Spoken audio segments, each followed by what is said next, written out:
The great hall of Valantis Prime stretched for nearly a mile in every direction. Floating platforms held delegates from over 200 species, each one representing worlds that humanity had only dreamed about a century ago.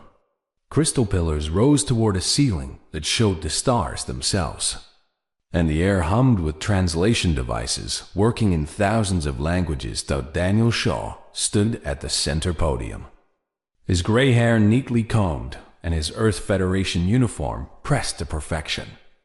At 62 years old, he had spent 30 of those years serving humanity among the stars. He had seen wonders. He had brokered peace between species that had warred for millennia. He had buried friends on distant worlds and celebrated victories that saved billions of lives. Today should have been simple. Today was the Treaty Renewal Summit, a ceremony that happened every 10 years. Earth would renew its 14 major treaties with the Galactic Compact, and life would continue as it had for 4 decades. Behind him, Lavra Mitchell watched from the Earth delegation's platform. She was young, barely 30, but her mind was sharp enough to have earned her place as Shaw's senior aide. She held a tablet containing every treaty, every amendment, every promise humanity had made and kept over 40 years of membership. Shaw cleared his throat and began to speak. "Honored delegates," he said, his voice calm and steady. 40 years ago, humanity took its first steps into the galactic community. We came not as conquerors, but as partners. We came to learn, to share, and to build something greater than ourselves. He paused, looking around the vast chamber. Thousands of alien eyes watched him.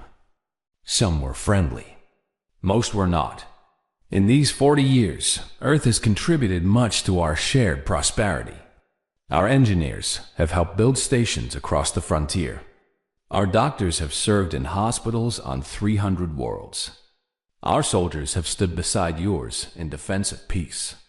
Our farmers have helped feed colonies that face starvation. Lavra noticed movement on the upper platforms. The Hegemony Council members were whispering among themselves. High Arbiter Zorvan, their leader, stood nearly 8 feet tall with a body like a mantis wrapped in ceremonial robes. His compound eyes reflected the starlight from above. Shaw continued. Today, Earth proudly renews its commitment to all 14 treaties that bind us together. We renew the Trade Compact, the Mutual Defense Agreement, the Scientific Exchange Protocol, and the Refugee Assistance. Enough. The single word echoed through the hall. Every translation device carried it in every language. Shaw stopped mid-sentence. Zorvan stepped forward on his platform, his long arms folded behind his back. Must we sit through this performance every decade? Must we pretend that the contributions of humans are somehow equal to those of true galactic powers? Laughter rippled through the chamber. Not from everyone, but from enough. Shaw remained still. High Arbiter, I was not finished with my... You were finished when I decided you were finished, Zorvan said. His voice was cold, like ice scraping against metal. Let us speak plainly, Ambassador Shaw. Humanity is tolerated. That is all. You are useful workers. You breed quickly and die quickly, which makes you cheap labor. Your species has existed for the blink of an eye compared to civilizations that have ruled the stars for millions of years. More laughter now, louder. Laura's hands tightened on her tablet. She looked at Shaw, waiting for him to respond, to fight back. But he simply stood there, his face unreadable. A delegate from the Varathi Collective spoke next. The human is quiet now. Perhaps he finally understands his place. The Varathi was a creature of living crystal, and its laugh sounded like breaking glass. Their planet is a death world, another delegate called out. Poison atmosphere, unstable weather, predators everywhere. It is a miracle they survived long enough to reach space at all. We should be grateful they make adequate servants. The word hit Laura like a physical blow. Servants. She remembered the human doctors who had worked 20-hour shifts during the Velen Plague. saving millions of alien lives. She remembered the human engineers who had died repairing the Arcturus station's reactor, preventing a disaster that would have killed billions. She remembered the human soldiers who had held the line at the frontier wars, buying time for species who now laughed at their sacrifice. Servants. Shaw still did not move. His eyes swept across the chamber, taking in every laughing face, every mocking gesture, every species that humanity had helped over 4 decades. Does the human have nothing to say? Zorvan asked, his mandibles clicking with amusement. Perhaps he has finally learned respect for his betters. I have learned many things today, Shaw said quietly. The laughter died down slightly. Something in his tone made even Zorvan pause. I have learned exactly how the Galactic Compact views humanity, Shaw continued. I have learned what our 40 years of service, sacrifice, and partnership have earned us in your eyes. He picked up his tablet from the podium. This ceremony is concluded, he said. Earth will be in contact. He turned and walked away from the podium. Lavra hurried to follow him, her heart pounding. Behind them, the laughter resumed, mixed with confused murmurs. Some delegates called after Shaw, demanding he return.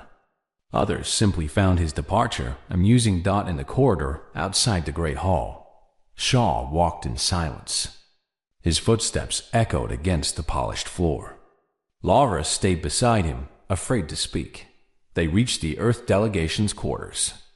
Shaw entered and moved to the communication terminal. He stood there for a long moment, his back to Lavra. Sir, she finally said. What do we do now? Shaw activated the terminal. A direct line to Earth Command.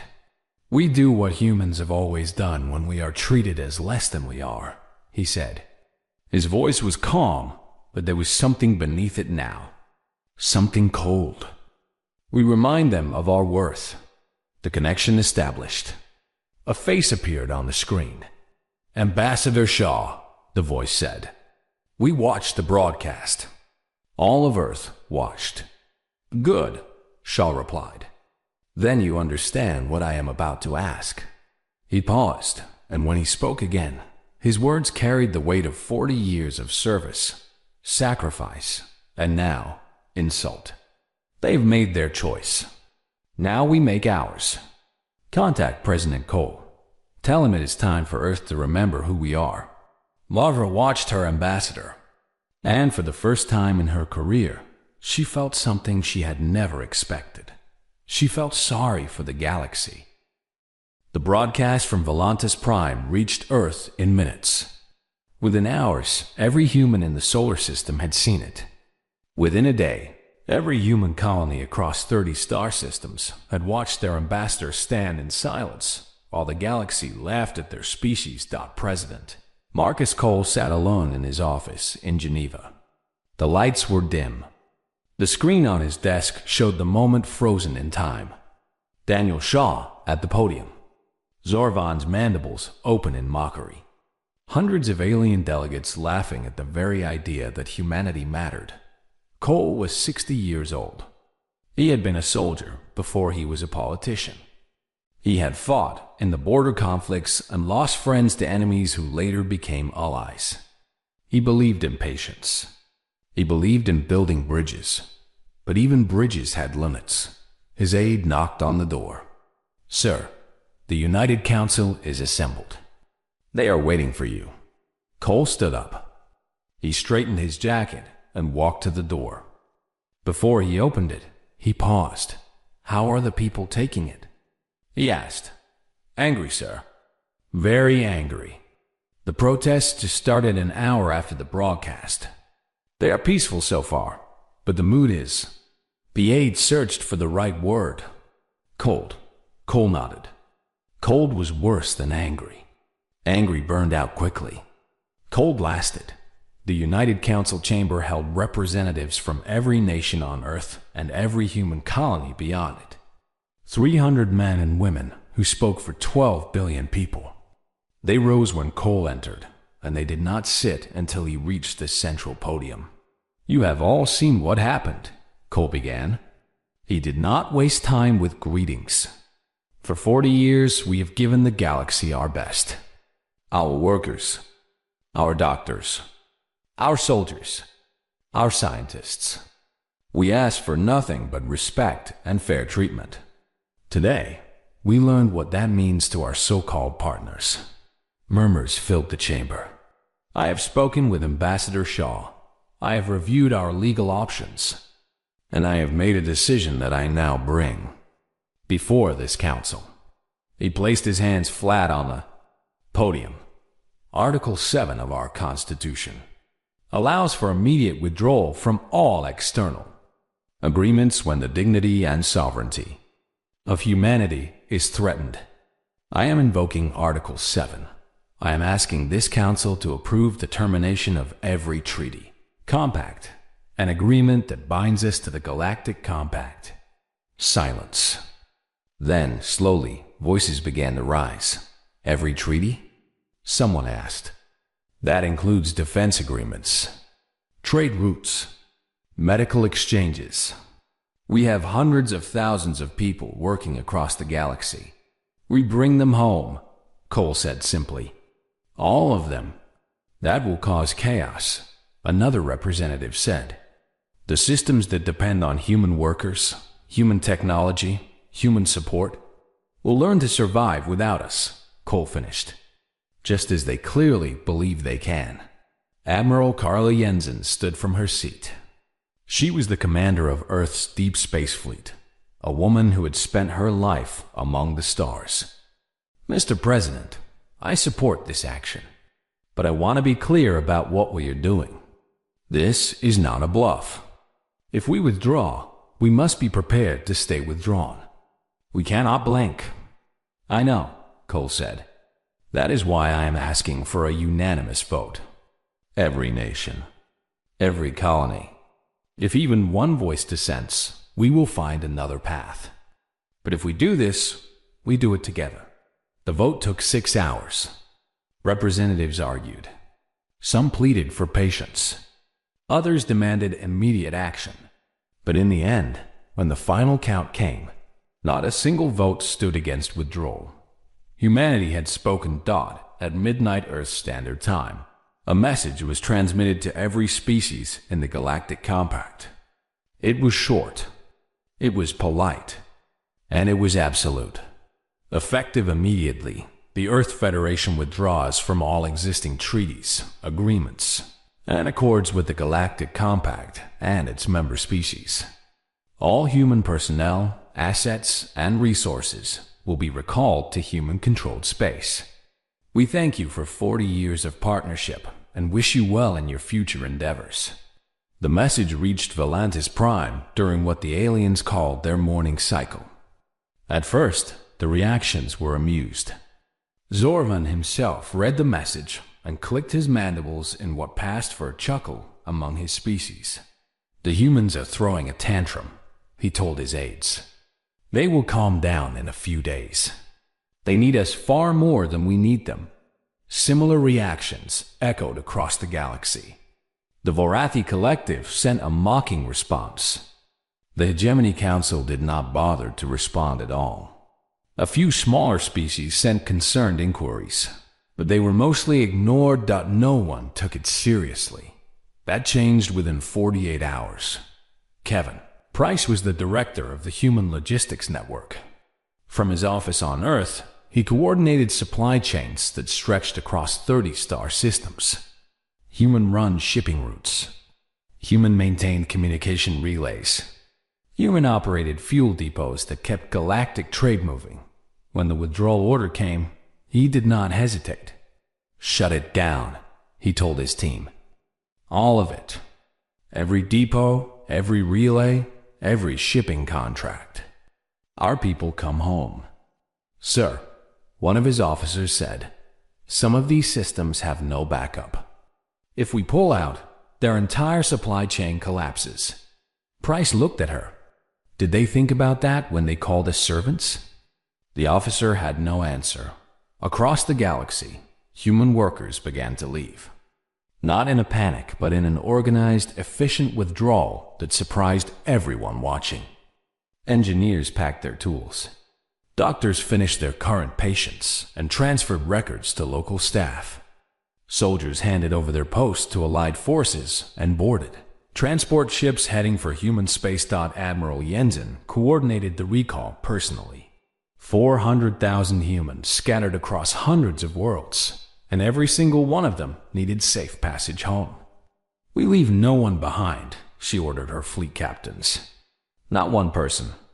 If any species tries to stop the evacuation, you have authority to respond. But do not fire first. We are not starting a war. We are ending a partnership." The transports began arriving at human colonies within days. Families reunited. Workers who had spent years on alien worlds stepped onto human soil and breathed. Human air.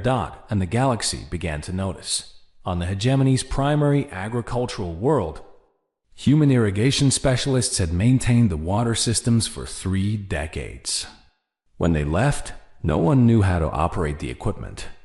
Within a week, the first crops began to fail. At the largest medical station in compact space, 60% of the doctors had been human. Surgeries were canceled. Patients were transferred. Some died waiting for care that never came.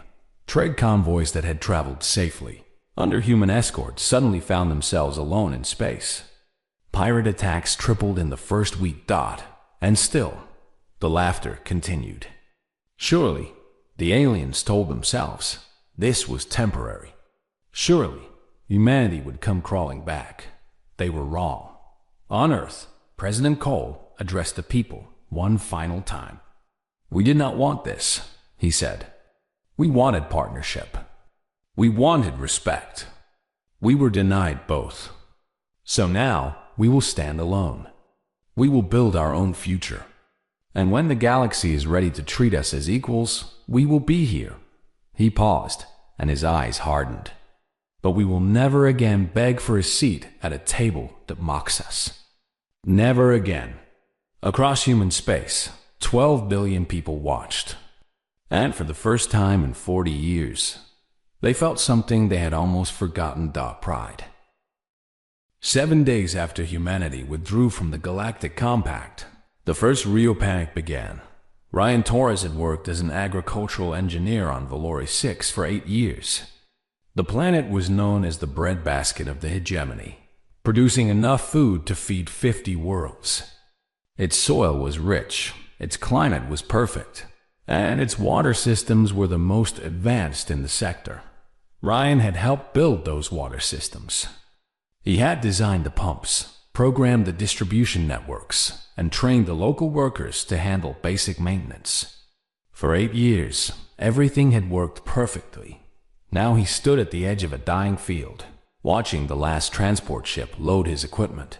A Valori official hurried toward him. The creature was tall and thin, with pale blue skin and 4 arms that waved frantically as it approached. "You cannot leave," the official said. "The systems are failing. The crops are dying. You must stay and fix them." Ryan looked at the alien. He remembered this same official laughing at the broadcast from Valantis Prime. He remembered the jokes about human servants. "I am sorry," Ryan said. His voice was calm, but there was no warmth in it. "My government has recalled all citizens. I have to go home. But the water systems, I left full documentation in the control center. Everything you need to operate them is there." Ryan picked up his bag. "Your engineers should be able to figure it out." The official's forearms dropped to its sides. "Our engineers do not understand human technology. We never needed to learn. You were always here." Ryan paused at the transport's ramp. He turned back one last time. "Then maybe you should have treated us better," he said. He boarded the ship. The ramp closed, and Valori 6 began its slow descent into famine. 300 light-years away, Neko Hart was completing her final shift at Hegemony Medical Station 12. She had been a surgeon there for 6 years, performing operations that saved thousands of alien lives. Her hands had worked inside bodies that breathed different atmospheres, pumped different fluids, and healed in ways human medicine was still learning to understand. Today, she signed her last patient discharge form and removed her credentials from the hospital system. The station administrator intercepted her in the corridor. He was a Desic, the same insectoid species as Zorvan, though smaller and younger. His compound eyes reflected confusion rather than contempt. "Dr. Hart," he said, "please, we have over 200 patients scheduled for surgery this week. Without you and the other human doctors, we cannot possibly—" "I know," Nicole said. She felt tired. Not physically, but somewhere deeper. "I did not want to leave. I loved this work. I loved helping people, regardless of what species they were." "Then stay. We need you." Nicole stopped walking. She faced the administrator directly. "6 days ago, I watched your High Arbiter call my people servants. I watched delegates laugh at everything humanity has done. Not one person in that chamber defended us. Not one." The administrator lowered his head. "I was not there. I did not laugh. But you did not speak either," Nicole said. "None of you did. And now you expect us to stay? To keep serving a galaxy that thinks we are worth nothing?" She walked past him toward the docking bay. "Wait," the administrator called after her. "What about our patients? What about the beings who will die without care?" Nicole did not turn around. "You should have thought about that before you decided we did not matter." The doors closed behind her, and Hegemony Medical Station 12 lost its best surgeon. On Volantis Prime, Desic, the bureaucrat, sat in Zorvan's outer office, waiting for an audience he dreaded. In his hands, he held a report that would change everything. When the doors finally opened, he walked into the High Arbiter's chamber with steps that felt heavier than they should. Zorvan stood at the window, looking out at the stars. "What is it now, Desic? More complaints from the frontier worlds?" "Worse, High Arbiter." Desic placed the report on Zorvan's desk. "Much worse." Zorvan turned.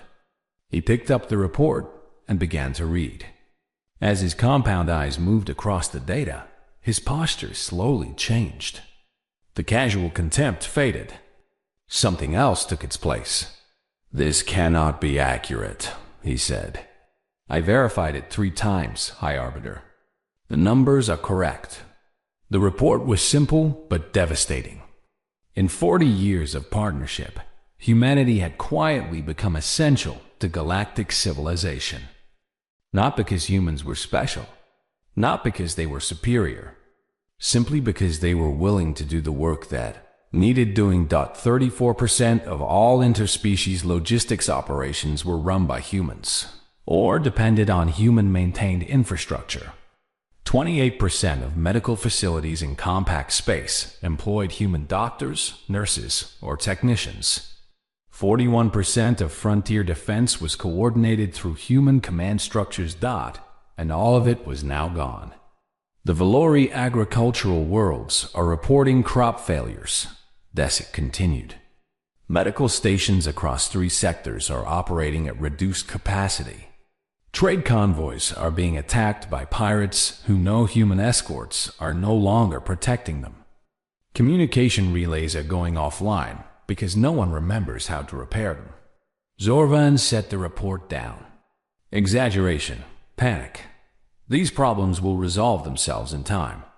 With respect, High Arbiter, they are getting worse. Every day, more systems fail.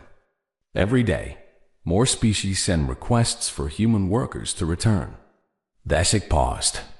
"Every day, Earth politely declines. Then we will demand they return. On what grounds? We mocked them. We called them servants. We have no leverage." Zorvan's mandibles clicked in frustration. "They are one species among hundreds. They cannot possibly be this important." "They are not important," Desic said quietly. "That is what we always told ourselves. That is what we told them. But while we were busy looking down on humanity, They were busy holding our civilization together. The High Arbiter stood in silence. Outside his window, the stars continued to shine. But somewhere in that vast darkness, the systems that kept those stars connected were beginning to fail. What do they want? Zorvan finally asked. What will it take for them to come back? Desik shook his head. They have not made demands. They have not threatened. They simply left. Everyone wants something. Perhaps. Desik moved toward the door. Or perhaps they have finally realized that they deserve better than we offered. And perhaps, High Arbiter, that is what frightens you most of all. He left Zorvan alone with his report and his thoughts, and across the galaxy, the collapse continued. Not with explosions or warfare, but with quiet failures. Systems that had worked for decades suddenly stopped. Supply lines that had seemed permanent simply vanished. A civilization that had mocked humanity's contributions was now learning, slowly and painfully, exactly how much those contributions had meant. The laughter had stopped. The fear was just beginning. 3 weeks after humanity's withdrawal, the galactic economy entered what historians would later call the Great Unraveling, on the frontier colony of New Montana. Nathan Brooks watched the distant stars from his farmhouse porch. He was 63 years old, a retired Marine who had served 30 years protecting worlds that did not want him. Now he grew wheat on a planet that most of the galaxy had never heard of. And he preferred it that way. His wife, Ellen, brought him coffee as the sun began to set over the eastern mountains.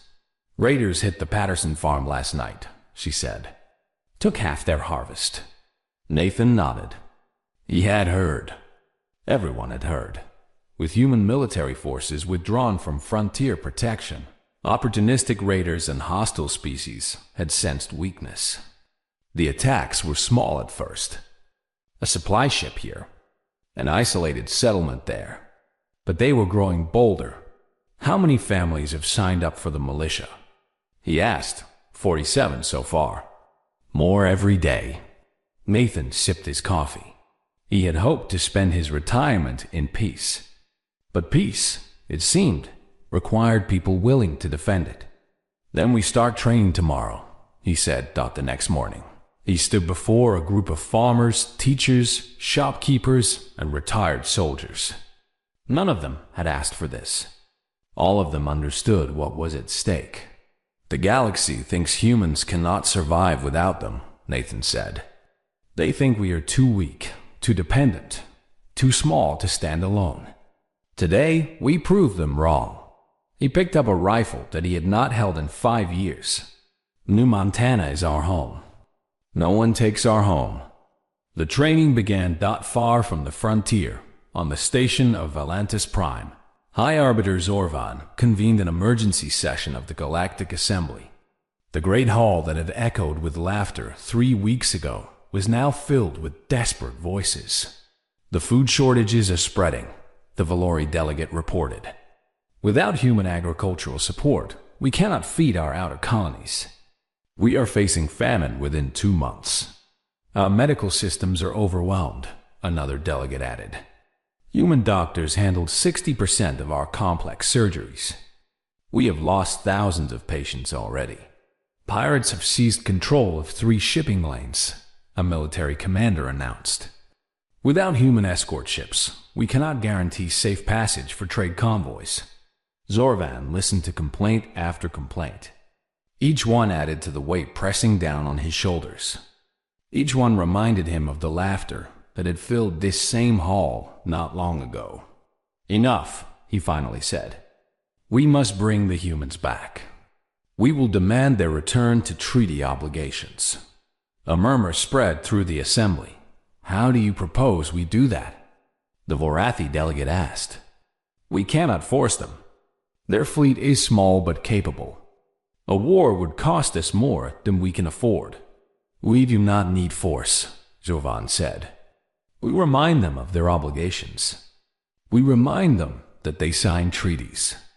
We remind them that civilization requires cooperation. He activated the communication system. A moment later, Ambassador Shaw's face appeared on the main screen. He looked calm, rested, almost peaceful. "Ambassador," Zovan began, "the Galactic Assembly requests that Earth immediately restore its treaty commitments. The stability of galactic civilization depends on no." The single word cut through the chamber like a blade. Zorvan's mandibles clicked in confusion. "Excuse me?" "I said no, High Arbiter." Shaw's voice was polite but firm. "Earth is withdrawn from all treaties. We have no obligations to restore. You cannot simply abandon your responsibilities." "We did not abandon anything. We ended a partnership that was not working. You made it very clear that our contributions were not valued. We accepted your judgment. Be reasonable, Ambassador. Millions of lives are at stake."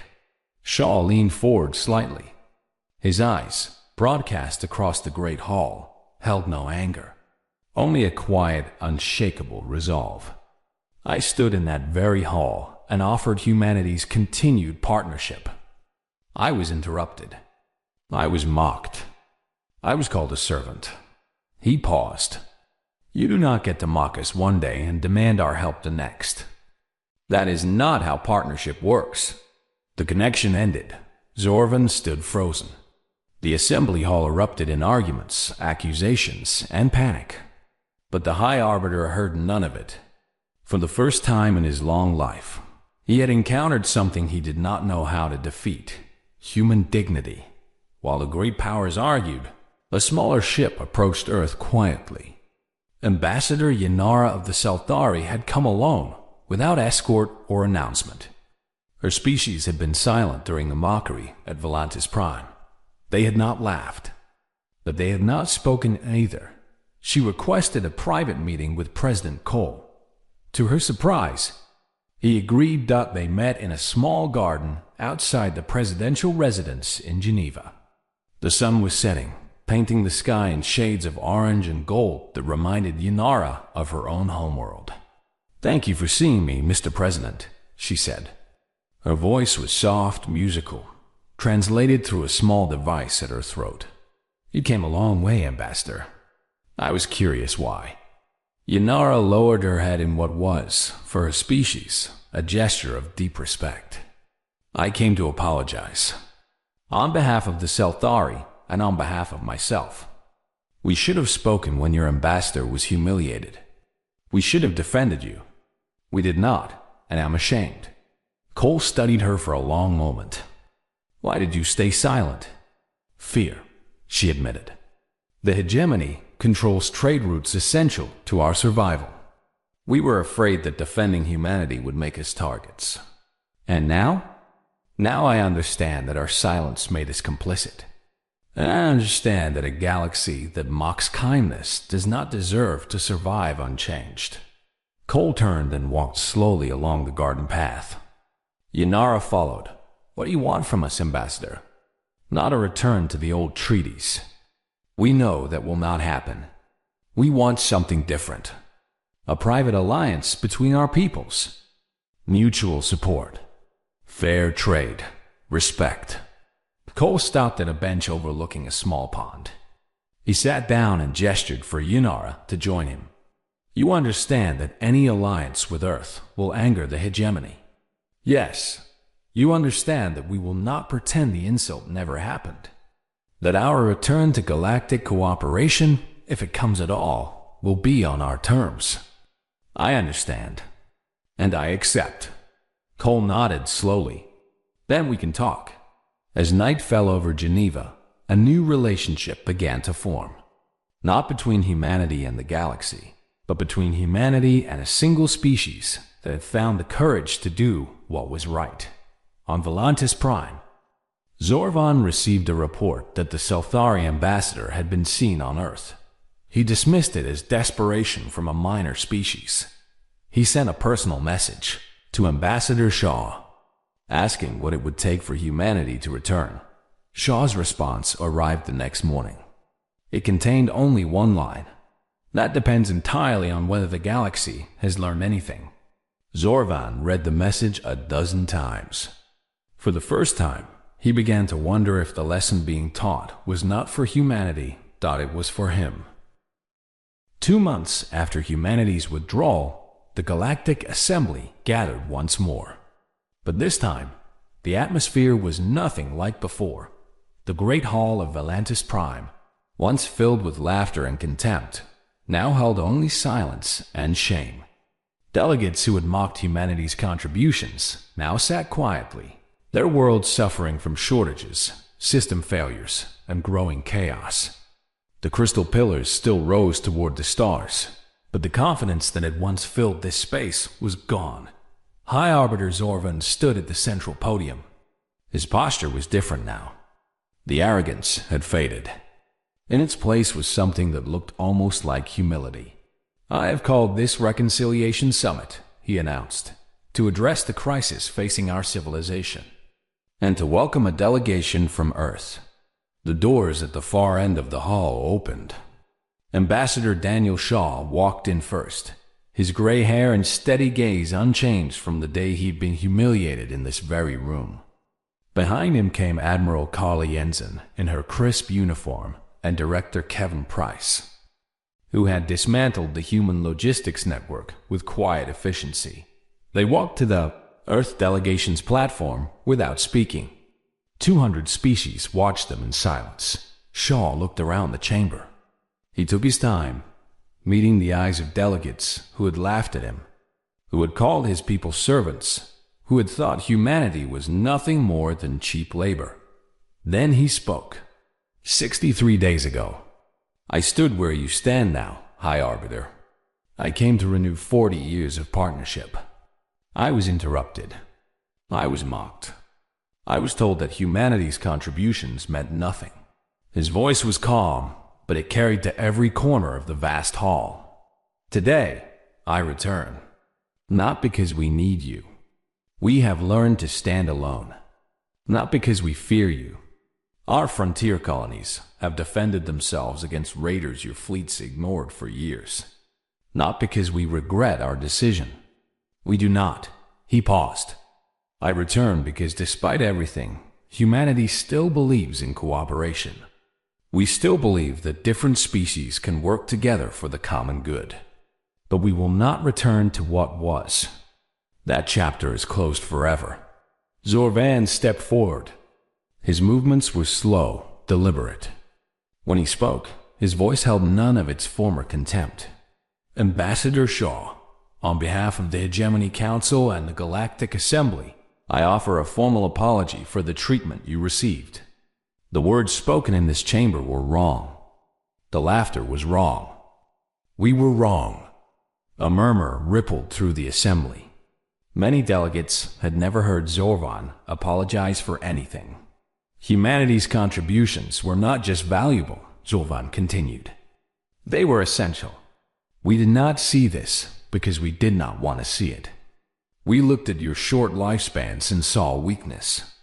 We looked at your young civilization and saw primitives. We were blind.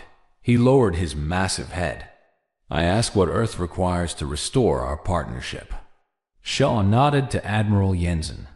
She stepped forward with a document that had been prepared over weeks of careful negotiation. Earth's terms are as follows, Jensen announced. First, full recognition of humanity as equal partners in galactic civilization. No more talk of servants. No more mockery. No more dismissal. Several delegates shifted uncomfortably. Second, a permanent seat for humanity on the High Council, with full voting rights on all matters affecting galactic policy. More murmurs. The High Council had been exclusive to the oldest and most powerful species for millennia. Third, reparations for the insult delivered at the Treaty Summit. Not in resources or credits, but in public acknowledgement. Every species that participated in the mockery will issue formal statements recognizing humanity's contributions to galactic civilization. Director Price stepped forward to deliver the final terms. Fourth, all future treaties will be restructured to acknowledge mutual dependence. No species will be treated as lesser. No species will be treated as servants. Cooperation will be based on respect, or it will not exist at all. The chamber was silent. Zorvan looked around at the assembled delegates. Many were unhappy. Some were angry. But none of them could deny the truth that had been revealed over the past 2 months. These terms are acceptable, Zorvan said. I call for a vote. The vote took only minutes. The result was overwhelming. Only a handful of species voted against Earth's terms, and their objections were noted and ignored. Humanity had returned. But everything had changed. After the formal session ended, Shaw stood alone on a balcony overlooking the stars. Lavra Mitchell found him there, just as she had found him 2 months ago after the humiliation. It worked, she said. Everything we hoped for. Full equality. A council seat. Respect. Shaw nodded slowly. It worked. You do not seem happy. He turned to face her. His eyes were tired but peaceful. I am not unhappy. But I am also not naive. Some of them will change. They will learn from this and become better partners. Others will simply wait until they think we are weak again, and the cycle will repeat. Then what was the point? Shaw looked back at the stars. The point was to teach them that we are not servants. The point was to teach ourselves that we do not need their approval to survive. The point was to show the galaxy that kindness should not be mistaken for weakness. He smiled slightly. We will help those who ask with respect. We will ignore those who demand with arrogance. And if they ever forget again what humanity is worth, we will remind them. As many times as necessary. Lavra stood beside him in silence. Behind them, the sounds of the assembly faded. Ahead of them, the stars continued to shine. Somewhere among those stars, the first human supply ships were already preparing to launch. Doctors would return to hospitals. Engineers would repair systems. Soldiers would protect borders. Humanity would do what it had always done. But this time, they would do it as equals. Shaw reached into his pocket and pulled out a small Earth flag pin. He had worn it the day he was humiliated. He had kept it close ever since. He handed it to Lara. Give this to the Selthari ambassador, he said. Tell her it is a gift from Earth. Tell her we remember who stood with us when it mattered. Lavra took the pin carefully. And the others? The ones who laughed. They will have to earn their second chance. Shaw turned toward the door. Humanity does not forget. But we do forgive those willing to grow. He walked back into the assembly hall, ready to begin the long work of building something new dark behind him. The stars of a changed galaxy waited for whatever would come next, on Earth. President Cole watched the broadcast of the summit's conclusion. When it ended, he turned off the screen and sat in silence. His aide approached. Sir, the people are celebrating. They want you to make a statement. Cole stood and walked to the window. Outside, he could hear the sounds of joy, music, cheering, the release of 2 months of tension and uncertainty. Tell them this, he said quietly. Today, we proved that humanity's worth is not measured by how others see us. It is measured by how we see ourselves. We are not servants. We are not lesser. We are human. He paused. And that is enough. That has always been enough. The celebration continued through the night. And across the galaxy, for the first time in history, the word human was spoken not with mockery, but with respect. Some lessons, it seemed, had finally been learned.